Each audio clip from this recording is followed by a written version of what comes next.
नमस्कार मंडळी, मी वर्षा पुन्हा एकदा तुमचं मनापासून खूप खूप स्वागत करते आपल्या चॅनलमध्ये. सगळ्यात अगोदर सगळ्यांना महाशिवरात्रीच्या हार्दिक हार्दिक शुभेच्छा. आता असं म्हणलं जातं की आज महाशिवरात्रीचा दिवस ना खूप खूप आपल्यासाठी चांगला असतो. म्हणजे तुम्ही कोणत्याही 3 गोष्टी मागितल्या ना देवाकडे तर त्या पूर्ण होतात. दिवसभर फक्त पॉझिटिव्ह विचार करा आणि तुमची जी इच्छा असेल ना तर ती मागा. तर आता ना मी इथे पूजा वगैरे करून घेतलं. इथे ना मी पिण्याचं पाणी वगैरे भरून घेतलं, पूजा करून घेतली. आमच्याकडे ना उपवासाच्या दिवशी ताजंच पाणी घेतात आणि त्याच पाण्याने ना स्वयंपाक केला जातो. आज स्वयंपाक वगैरे काही नाही, फराळीचंच बनवायचं. अहोंचा आणि माझा दोघांचा पण उपवास आहे. खुशूसाठी ज्यूस वगैरे बनवेल आणि फ्रूट वगैरे कट करेल. आता आज संडे असल्यामुळे फ्रूट्स वगैरे सगळे संपले, जे आहे तेच थोडंसं कट करणार आहे आणि तिला देणार आहे. इथे ना शेंगदाणे भाजून घेत आहे, कारण अहोंसाठी शेंगदाण्याचे लाडू बनवणार आहे. मला तर फारसं गोड आवडत नाही आणि मी गोड खात पण नाही. मला लाडू वगैरे शेंगदाण्याचे आवडत नाहीत, फक्त त्यांच्यासाठी आणि खुशूसाठी. इथे माझे थोडेसे शेंगदाणे करपले व्हिडिओच्या नादामध्ये.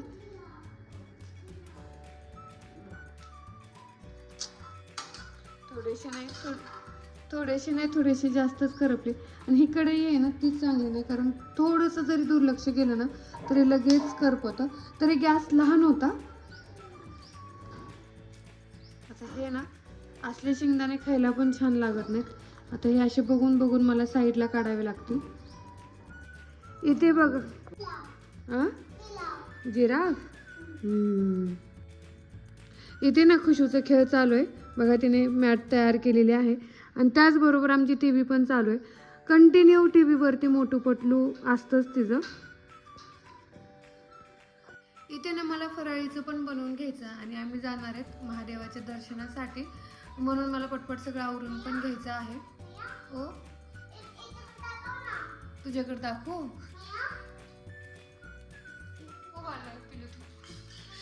ओ कुठे जायचंय तुला?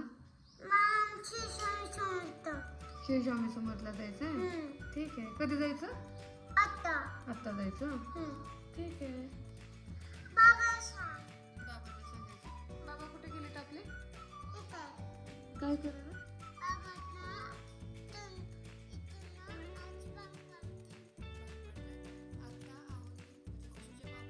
केलेले आहे ते आवरत आहेत. मग कोण सांगणार बाबांना, मी का तू?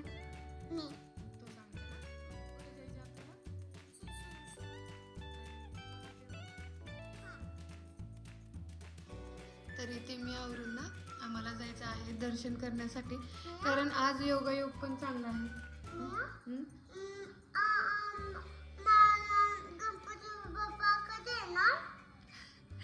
खुशूला ना गणपती बाप्पा खूप खूप आवडतात.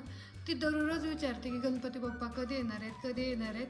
कारण तिला लहानपणापासूनच मोरया खूप आवडतो. तुम्ही तर तो व्हिडिओ बघितलाच असेल की तिचा ना असा छोटा मोरया होता तिच्याकडे, गणपती बाप्पा. तर ती त्याच्याबरोबरच खेळायची आणि सगळं पावडर वगैरे सगळं चालू असायचं. पण ना थोडीशी मूर्ती खंडित झाल्यामुळे आम्ही ठरवलं की विसर्जन करायचं. तर ती मूर्ती ना म्हणजे ती मोरया विसर्जनच होत नव्हता. पण आम्ही तसं चालू की खंडित मूर्ती ठेवू नये असं खूप जण म्हणले, म्हणून. तर लवकरच येणार आहे तुला मोरया? आत्ता पाहिजे, आणू आपण. आता छान ना आपण महादेवाचं दर्शन करू, गणपती बाप्पा घेऊन येऊ आणि ठीक आहे. तो पण खेळते तो. बाय कर.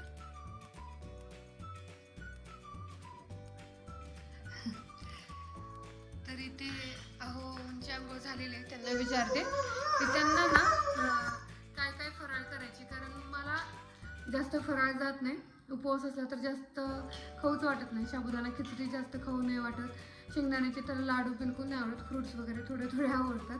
ते त्यांच्यासाठीच आता मी विचारणार आहे की काय बनवायचं वगैरे. त्याच्यानंतर ना आवरून आम्हाला जायचं, कारण त्यांना त्यांच्या मित्राकडेही जायचं आहे नंतर ना, म्हणून ते मला म्हणत आहेत की तू पटपट आवर.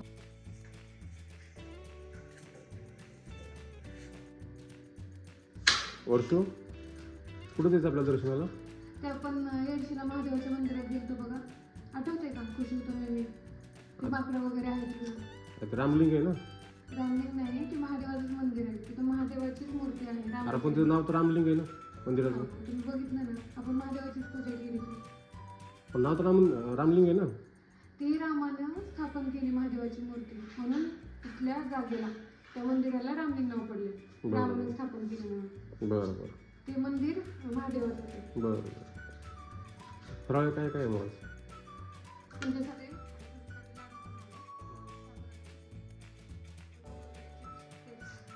किती वेळ लागला ते? तरी पण माझं कसं आवडलं पण लवकर. प्लेटच कुठली ती करत असताना हे ना, हे करत असताना प्लेटच फुटली माझ्याकडून. चला आता पटपट ना करून घेते, कारण जायचंय मंदिरामध्ये. थोडंसं लांबच आहे. गोड खायचं? खा ना, बघ किती टेस्ट लागतो. खा ना पिल्लू, खा ना.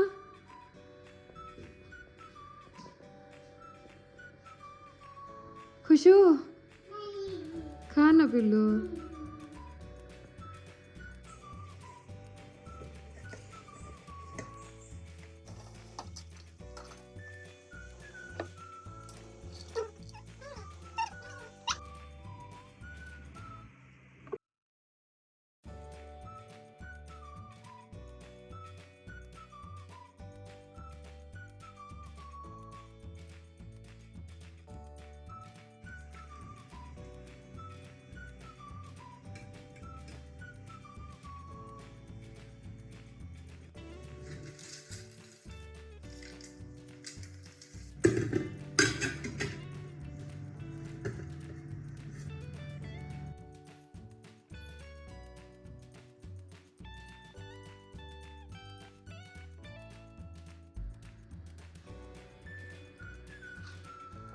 इथे ना फराळ केली आणि प्लॅन थोडासा चेंज झाला. आम्ही ठरवलं की थोडंसं उशिराच मंदिरात जायचं, कारण सकाळी ना खूप गर्दी असते म्हणून. इथे मी आणि खुशूने चप्पल घातली नाही आणि बघा सूर्य किती छान दिसतो. ऑरेंज कलरचे छान. ऑरेंज काय? ऑरेंज कलरचे छान. ऑरेंज कलरचा सांग. हा. म्हण ना खुशू मोठ्याने. देवाची गाणे ऐकत ऐकत आम्ही पोचलो मंदिराजवळ. जेव्हा पोचलो ना, अंधार पडलेला होता, कारण मंदिर थोडंसं लांब होतं. इथे ना खूप सारे माकडं असतात, पण अंधारामुळे ना थोडेच होते. हे आहे रामाने स्वतः स्थापन केलेलं महादेवाचं मंदिर. खूप जुनं मंदिर आहे आणि खूप महत्त्व आहे. आम्ही गेल्यानंतर ना जास्त काही गर्दी नव्हती, त्याच्यामुळे तर जास्तच आनंद झाला, कारण व्यवस्थित दर्शन घेता येईल म्हणून. डेकोरेशन वगैरे तर खूप छान केलं होतं आणि इथे ना सगळे भाविक श्रद्धेने येतात. इथे आल्यानंतर ना सगळ्यांच्या इच्छा पूर्ण होतात, कारण खूप जुनं मंदिर आहे आणि तसाच आशीर्वाद आहे. आणि इथे तुम्ही बघू शकता की किती छान असं दर्शन घेता येतं. इथले ना ब्राह्मण पंडित खूप चांगले आहेत, कारण खूप शांततेने दर्शन घेऊ देतात. दर्शन वगैरे घेतलं आणि त्याच्यानंतर ना थोडंसं फिरून ना मंदिर पाहिलं आणि तिथे म्हणलं थोडंसं बसावं, कारण आपण मंदिरात गेल्यानंतर ना थोडंसं तरी बसतो. खरंच खूप छान वाटत होतं. घंट्यांचा आवाज आणि शांतता, त्याचबरोबर झालेलं छान दर्शन. म्हणलं थोड्या वेळ बसून देवाचा जप करावा, पण खुशू कुठे ऐकते, कारण तिला घ्यायचे होते खेळणे. त्याच्यासाठी तिचं तेच चालू होतं की आता चल ना आपण खेळणे घेऊ म्हणून. मी म्हणत होते थोडंसं थांब, खूप छान वाटत आहे, आपण देवाचा जप करू म्हणून. चला तुम्ही पण देवाचं नाव कमेंट करा, हर हर महादेव म्हणून. इथे सेंड करते. बाय.